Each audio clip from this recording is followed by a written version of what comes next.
మనుషులు ఇచ్చే ఘనత, మనుషులు ఇచ్చే కీర్తి అది తాత్కాలికం, ఇట్స్ టెంపరవరీ. నీకు దేవుని యొద్ద నుండి వచ్చేటువంటి ఆ ఘనత, ఆ కృప నిరంతరం నిలిచి ఉంటుంది. హల్లెలూయా.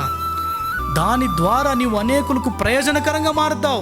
దేవుని కృపను పోగొట్టుకొని, సాక్ష్యాన్ని పోగొట్టుకొని, మనుషులను ఆనందపరచాలని చెప్పి, మనుషులు చూసి మెచ్చుకోవాలని చెప్పి వాక్య విరుద్ధమైన పనులు ఒకవేళ నువ్వు చేస్తున్నావేమో.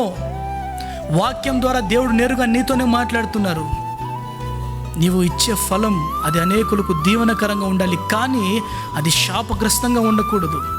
నిన్ను చూసిన ప్రతి ఒక్కరూ నీలో యేసయ్యను చూడగలగాలి. నీవు బోర్డు వేసుకొని నేను క్రిస్టియన్ అండి అని చెప్పని అవసరం లేకుండా నిన్ను చూసిన ప్రతి ఒక్కరూ వారు సాక్ష్యం చెప్పగలగాలి, ఈమె యేసు ప్రభుని ఆరాధించేటువంటి వ్యక్తి అని. మనం చెప్పకూడదండి, మన క్రియలు చెప్పాలి. చాలామంది సువార్త చెప్పాలి, వాక్యం చెప్పాలి అని ఆశపడతారు, కానీ వారి సాక్ష్యం మంచిగా ఉండదండి, పాడైపోయి ఉంటుంది.